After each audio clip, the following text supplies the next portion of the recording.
for.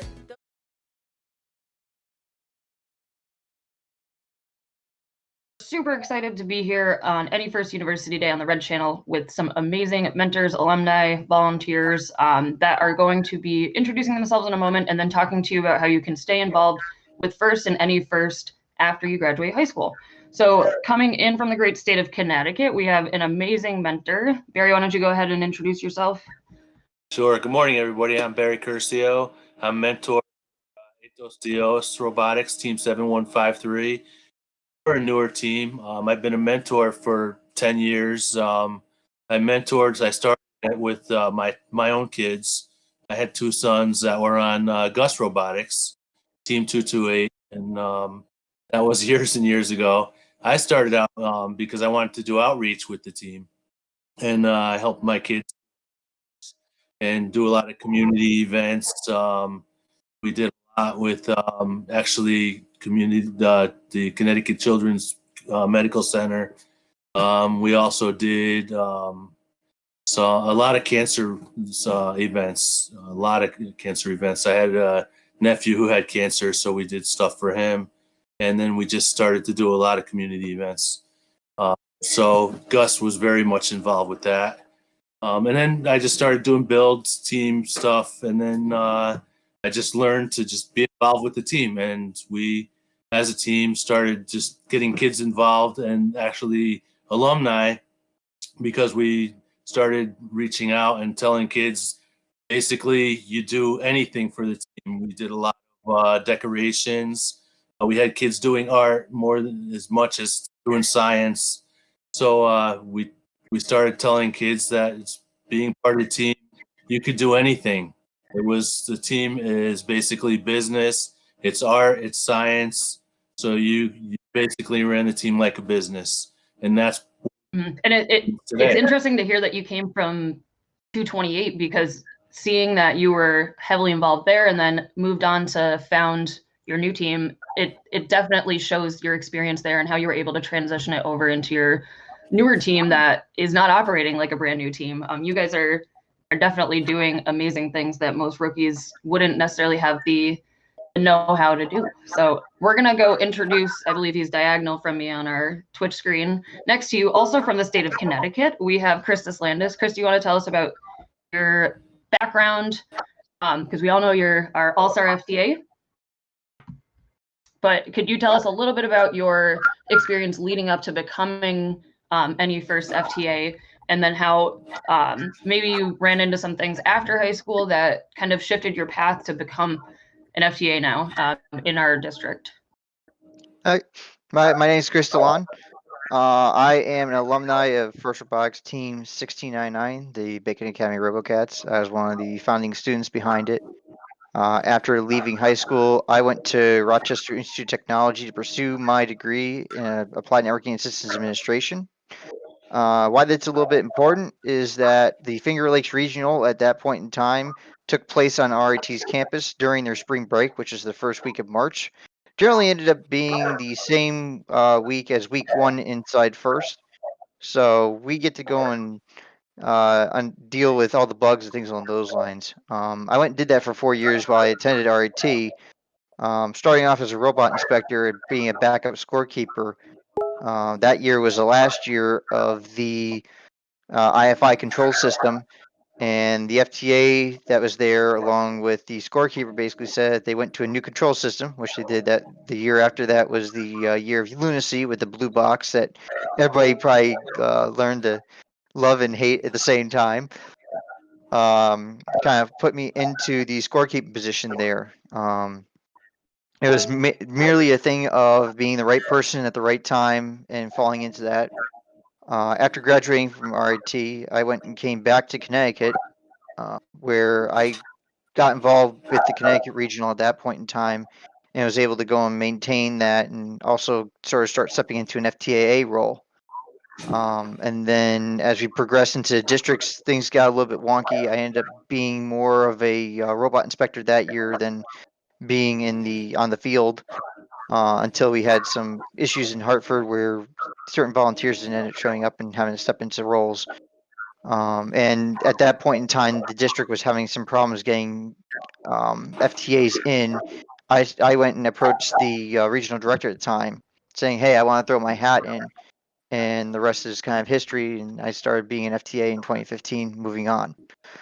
That being that goes So, in kind of quick, I have a quick question for you about your experience. Like, so you went to RIT when you were in college. So this is a big question I know that a lot of people have while they're in college, whether it's like locally or as far away as RIT, because that's definitely not a quick drive back to Connecticut. Did you find yourself coming back to volunteer at regionals, or if they were districts later on, like while you were still in college? Or the did only you one primarily stay up in your area? I stayed in my area because we were on a trimester system. So our classes were for 10 weeks, and going and making a 6-hour drive home was not the easiest thing in the world. On top of that, I didn't have a car at campus, so transportation back to Connecticut was not the easiest thing in the world. Yeah, and I think for But you to just kind of make that decision, like, okay, I can't go and volunteer back in my home area with it being so unreasonable. I still feel like I see alumni that are like, I really need to go back. I really need to go volunteer. I really need to be with my team. But when you look at the, weighing out your options, sometimes it's not worth it to go. But there's other ways to kind of support, luckily, from a distance now. But I just posted in the chat. So Chris is talking about his kind of path to becoming an FTA, and something that headquarters has done recently is made a really great flowchart on kind of the path or steps you can take to get to some of those higher level volunteer roles. Because unless you kind of bump into people that like tell their story, like Chris is right now, or how he's definitely done that in person with people at events, you otherwise wouldn't really know how to become that FTA or a lead role. So if you're in chat and you're wondering a little bit more about other specific roles, you can click on that link from First Inspires. But I just wanted to ask you that real quick, Chris, because I know a lot of our alumni come back to support our events, which is really great. But a lot of our alumni also go up into upstate New York to go to college. So I was curious, like, if you had made the trek back. But go ahead and continue. Sorry.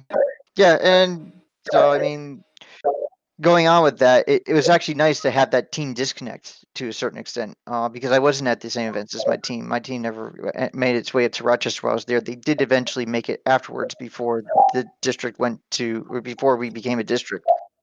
But it also helped me kind of interact with the new volunteers there and shift from a team student role into a more volunteer and some mentorship role. Just because I had to go and turn certain things over with the team as well. And also, while that was going on, while I was actually a student on the team, I did get to go and come back and do some FLL events. I basically was doing Bash at the Beach with Team 236 for their first Lego League style. Back when I was in high school, and continued that all the way through college because they ended up having the event right when my trimester break was around Thanksgiving time frames, which worked out really nicely. And also going on to FTC about 4 years ago now, they were having problems trying to get volunteers. In fact, they still are. And I became an FTA over in that realm as well, and I now do a lot of the technical stuff for them as well in Connecticut only. So I mean, there's opportunities abound. You don't have to go and stay within just the FRC program. There's also things inside FTC and FLL. And going on later on, maybe we can talk about how that can go and further your volunteer career if you choose to do so. Yeah, I think that's a great point, especially because now, even in New England, we're seeing the family of programs really grow and explode. And there's not that huge network or community like we have in FRC that is very deep rooted in New England, since this is kind of the founding area of FIRST. But Chris makes a great point, and we'll definitely have to touch base about that in a little bit. So, other person from Connecticut who is, I think, on that side of me, technically on our Twitch stream, is a familiar face, the one and only Lauren Jefferson. Why don't you tell us about your journey through FIRST and how you ended up where you are today? All right. So my name is Lauren. I am an alum from 1124, that's from Avon, Connecticut, but I am currently the lead mentor for Team 181, the Birds of Prey from Hartford. And while I was a student on 1124, One of my team captains, she actually went to MIT, and 2 years later, I followed her there. And she's actually the one who really got me involved with volunteering when I was in college. So up in Boston, I wasn't involved with any teams. I'd been visiting my team during kickoff, but other than that, I hadn't really been doing much FIRST related. And she essentially put up a call for volunteers for the Hartford district. And I was like, sure, why not? So I signed up for it. I believe that was 2012. And I was an ambassador for that event. Basically, as an ambassador, what you get to do is you get to bring around VIPs and also groups of people who want to learn more about FIRST, who potentially are sponsors or potentially just one or two at the facility. So I got to stick around a couple of sponsors, but I also got to stick around a group of, I believe, 4th grade students, and that was really fun. So if you're interested, if you really like kind of being able to talk about your own story in FIRST and talk about the impact FIRST has had on you, being an ambassador is a fantastic role. But from then on, I started working towards field-focused things, and I was a Q-er in 2013, and then 2014 was the first year I was a referee. And being a referee for me kind of stuck. So I've been a referee now for 8 years, I believe. So that's on the volunteer side. So when I graduated, I had known that I was sort of going to be going towards education, and the VISTA position opened up in Hartford. So for those of you who aren't aware of the FIRST VISTA program, basically you work to start, support, and sustain teams across all FIRST programs in usually underserved or under-resourced areas, and working with a lot of students who are underrepresented in STEM. So for me, this is something that was both very personal to me and also a really good way to bridge my love of FIRST with my love of education. So I ended up applying for the position. I got the position, and for 2 years, I worked along with a lot of different teams and programs in different areas in Connecticut across all 4 programs. I also was able to get really involved with becoming a volunteer for FIRST Lego League and also a little bit for FIRST Tech Challenge, but that's how I became involved with 181. And from there, I ended up getting hired into their district and then eventually becoming their lead mentor. So if you're interested in learning more about the VISTA program, you can find that information on the FIRST website. But as an alum and also as somebody who's really passionate about education and working with underrepresented populations, being a VISTA was an incredibly impactful thing. And it was really great just to be able to work with other teams and help them build capacity and connect them with resources and also help them connect to each other. Because I believe that in Connecticut, we've always had a very strong network of teams and teams willing to support each other. So being able to bring more teams into that network and introduce more students to FIRST is always something I'm trying to do. I think the timing of your VISTA program, like when you were working there, was when New England actually started transitioning into a district, which we were very lucky to have you on board as a VISTA because you were able to really do a lot of support stuff behind the scenes. So for some of you who are watching that are in high school, or if this is like new to you, before New England transitioned into this fantastic district model that allows us all to play so many matches and get a lot more out of our season, we were in the regional model where we only had, I think, 2 events in our district, and actually 3. So the third one, it took a while to get up in Boston, or 4, Maine. Still really bad. See me in the Pine Tree Regional. They were a regional for like 1 year and then went right to district. But Lauren was a huge, huge, huge piece behind the scenes in Connecticut with the rest of the NEFIRST ops team that was trying to understand how to develop a nonprofit that could support our district model. So FIRST doesn't really operate and like take care of us. New England FIRST is our own kind of platform, and Ingenuity NE is our nonprofit that supports us. And Lauren was able to go and help kind of do the piece that connected the NEFIRST plan to the actual community. She was the one sending out news blasts and making sure that teams, mentors, students, and participants knew what was going on. And that was a huge undertaking that I forever appreciate. And the VISTA program, I posted a link in chat if anybody wants to check it out. I remember seeing Lauren as a Vista, and she was just nonstop, always connecting with teams, even outside of her own state, to make sure that, you know, we as a district were really thriving and doing well. And it's cool to hear that you were a Vista for FIRST specifically, because I know in Boston or in other cities, we see people with the red jackets running around. And to know that there's a piece of it that's specifically for FIRST is really, really awesome. So kudos to you, Lauren. And I love seeing alumni that become teachers, because everybody knows that being able to work with students is one of our favorite roles as mentors, but being able to be an educator and work with students every single day and take our experience from our mentors when we were in high school into that career path, I think makes like an extra amazing teacher. So kudos to you, Lauren. And I'll quickly introduce myself, and then we can hop into some of the other topics that Chris and others had mentioned before. So my name is Christine. I'm an alumni from Team 175, FIRST Robotics, out of Enfield, Connecticut. And I had kind of an unusual immersion into the FIRST world. I started as like a 4th grade super fan, kind of trailing along with my grandfather at our high school. And the rest was history. So in 4th grade, we checked out the robot in the high school, and then my parents started volunteering, and both of my other sisters went through the program. After high school, I went to art school, which is kind of an unusual path for somebody that did robotics for most of their life. But the piece that really stuck with me was the making things with my hands. I love doing it to this day. I'm very bad at math, still very bad at math to this day, but being able to work with people and do things hands-on. And I had a mentor that helped me understand things better, and he was a teacher. So that was kind of my calling in life. But after college, Mass Art obviously didn't have a robotics team.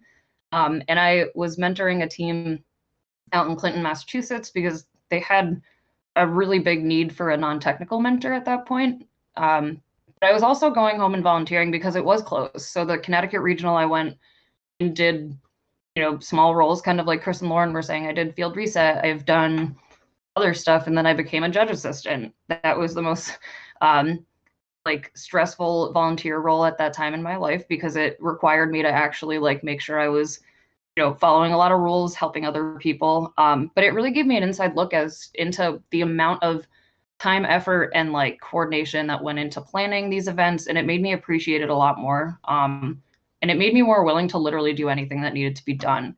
And that's the hard part.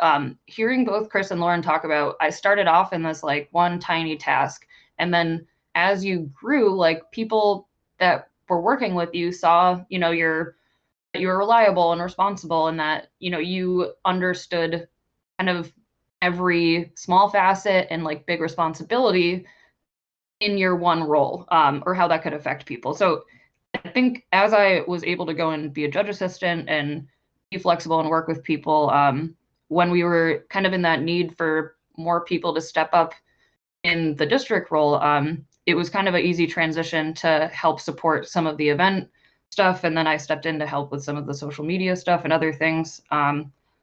And with FIRST Updates Now, so that was something that I would have never imagined I would ever do, because I'm a very introverted person. But I began making robot drawings, and Tyler from FIRST Updates Now had kind of seen what I was doing, and he knew that I was entering the neutrons at that point, and it asked, like, do you want to come on and just draw an error for people to check out? And I was like, that would be really weird, but maybe if people are into it, sure. And then from there, I got a little more comfortable with talking at a webcam to people, and kind of jumped in and helped wherever was needed. But the thing that I at least appreciated about seeing like, or getting the opportunity to work with the community of fun, was that they were specifically looking for people that kind of anybody in the community could connect with. Because obviously, like, you know, we see people like emceeing and stuff, and they become these like little idols to us, like Angry Eric. Like all of my students on my team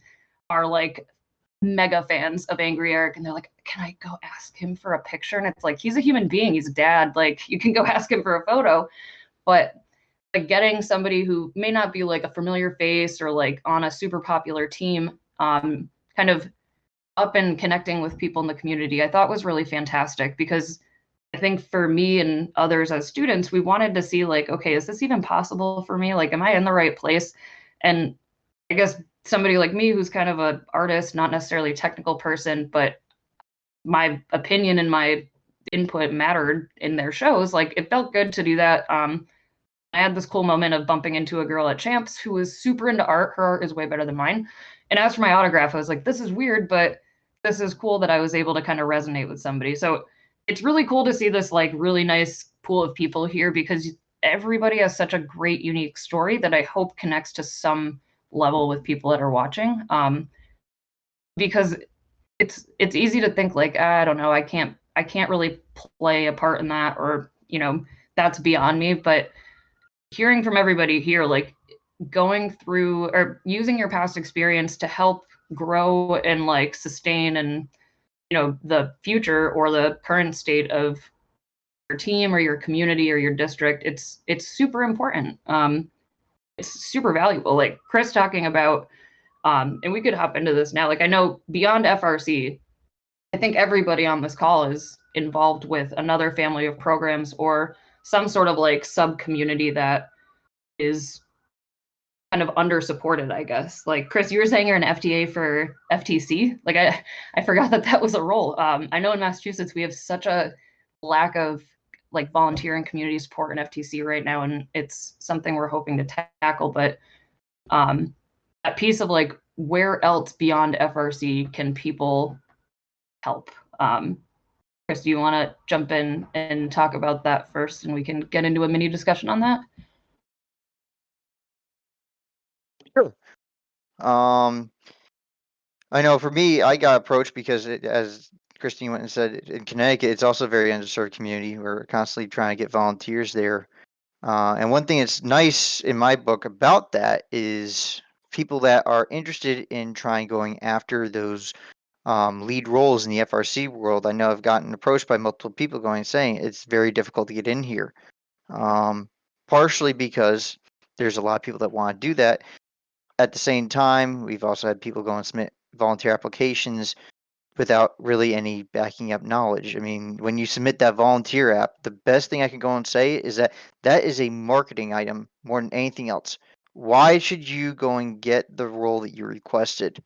If you go and don't submit anything, the volunteer coordinator, who most likely doesn't know you, won't be able to go and place you effectively.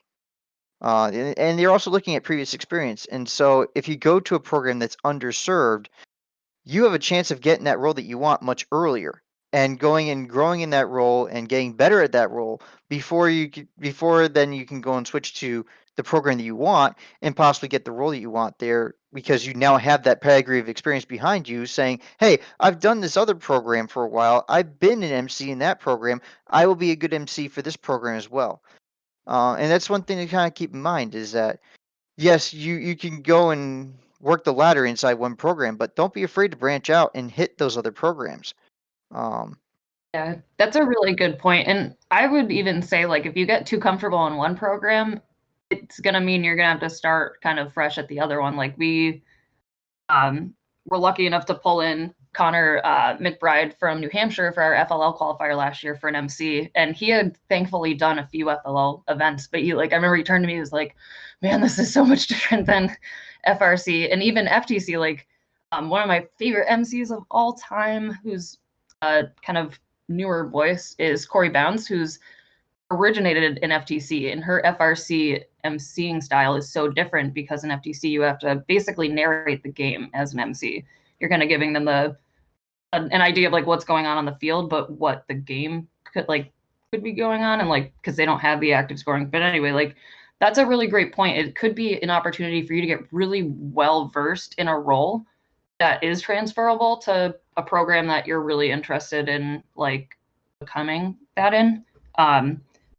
And to the point of the VCs, so Lauren, you were a volunteer coordinator or still kind of dabble in that role, correct? To be a volunteer coordinator this year. Yeah, so it's important, like Chris said, to kind of use your application as a way to say like, this is my experience, even if it's not in FIRST. Like if you were like, I don't know, a camp counselor or something, say like, I have the experience in hurting small people. Like that is a skill set that like got me the judge assistant. And there's definitely something.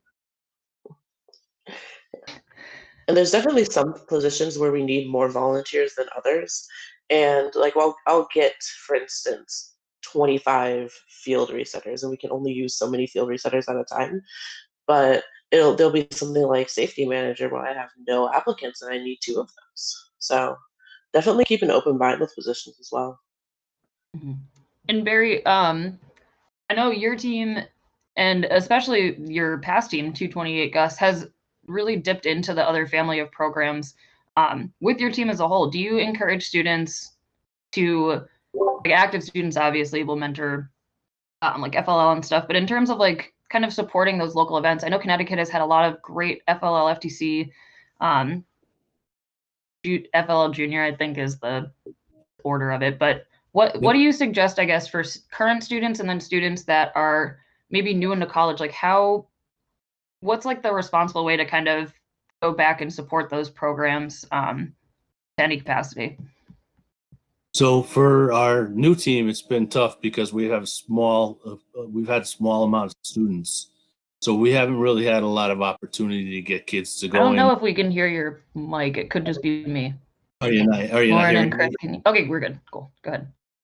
Okay. So for the new students, for the new team, it's been more difficult for us. We've only had a small number of students, and every year, like for the first year, it was all seniors actually founded the team. They actually brought us in. So really keeping the team going was tough. So just getting them to be on the team was the full year. We had no volunteer opportunities except for doing outreach. So there wasn't going and volunteering at the school level for the events.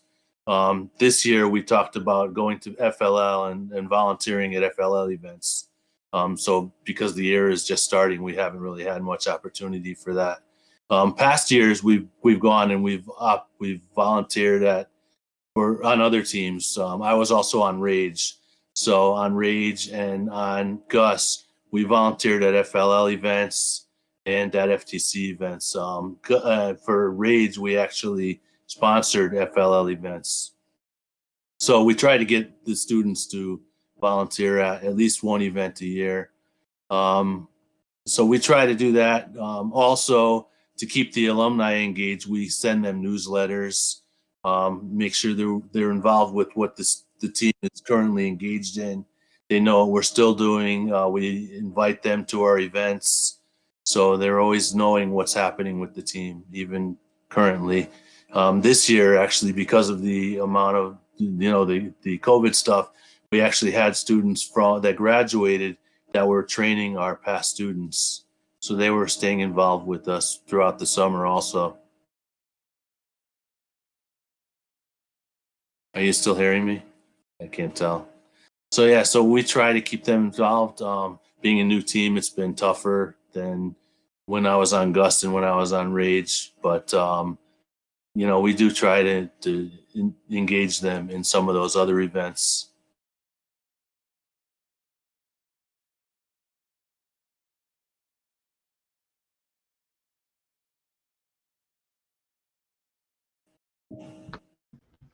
Can you hear me? Fantastic. So I'm gonna let sorry, my audio, like I can't necessarily hear what everybody's saying. I can hear Francis, which is great. So Sorry. yeah. I think the other thing that I would love to kind of jump into real quick, since I think we're running short on time. We have about 10-ish minutes left to wrap up this session. With things kind of being odd this year for FRC, we're not exactly sure, or FIRST in general, any of the programs, we're not exactly sure what things are going to look like. And we do have like a great pool of students that had just graduated and gone off to college to some capacity. What are some ways that you guys feel that the kind of like most recent pool of alumni or people that are looking to kind of give back or help support teams or our entire community, like what are kind of ways that you would say would be great for this year with the given circumstances? Let's see, we'll go with Lauren first. Go ahead. Right. So speaking personally from kind of what I've been doing, I know on the team side, a lot of what we're trying to do is we're just trying to do a lot of training and skill building for new students just to make sure that not only were we keeping students engaged and making sure knowledge is still being passed on, but also making sure it's a very valuable experience for the students who are in who are in the program. But also from a volunteer side, I'm not quite sure what the virtual events entail, but I know some of them involve judging, so that would be a really great way to get involved. That's a great point. Chris, what do you suggest for people that are looking to kind of help or give back that aren't on a team but are looking to kind of go and do something to help out this year? I was going to say, looking at the FLL and FTC events this year, we are, at least Connecticut for the most part, to my knowledge, is going to a virtual event. I know that for FTC, because I'm part of the planning committees that are around that, not so much around FLL. At the same time, I know Connecticut in the past has used a lot of student volunteers for various roles at their FLL events. And I think with the new guidance that FIRST has put out for virtual, they will not be able to get into the virtual facilities unless they are past the age of 18 or we go and understand other methods. So the need for volunteers over that age, I think, is going to surge more this year than it has in previous years. And in the FTC, That's a really good point. and the FTC side of the house, with the virtual events, we still need judges. We still need to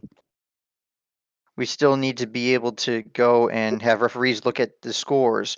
One of the things that we're talking about right now is still publicly releasing the videos that the teams send in of their runs and try to put a game announcer and an MC around to kind of keep that energy going and make it seem like we're still having an event, even though, yes, we're not all in the same place, just to maintain that experience. So, I mean, those opportunities are hopefully still going to be out there. Grant, we're still working our way through them, but I'd still say keep your eyes peeled there. And I don't know much of what's going on the FRC side. I think that's still evolving. FIRST is still looking to try to hold in-person events as they go and try to make another determination in January based on the current circumstances. So, I mean, we could still potentially have a physical season this year, and that we're still going to need volunteers to go and do that. If anything, what we're looking at volunteer requirements are going to mean that we're going to be demanding more out of our volunteers, unfortunately, because we're looking at doing these quicker events with less staff than we normally have. At the same time, we're also going to be missing a lot of our normal AV support and things along those lines because of the lack of an audience and things along those lines. So that entire area is going to be changing, and so the volunteer requirements there are going to be changing, and it's going to be hopefully easier for some people to go and to slip into some new roles if they decide to do that. So I definitely say keep an eye peeled on the FIRST website and see what's coming up. That's a really good point.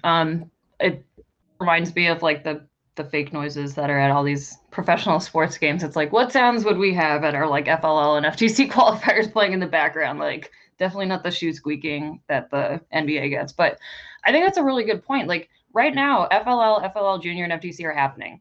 Our FRC season is still ways away, and we already know that the game is basically the same. And if anything, we should be looking kind of to our local community and those family of programs to support them. Especially, I didn't even know about that requirement with the 18 years for volunteers that are going to be in the virtual area. Like that, I think is a really good thing that we as a community can try to reach out and do that. Even I think finding a local FTC or FLL team and sending them like, I don't know, a video cheering for them. Because I know that it's exciting when your robot gets moving and you're doing things, but being able to get that kind of like yay support that you're not going to get as we would in the past with things being normal.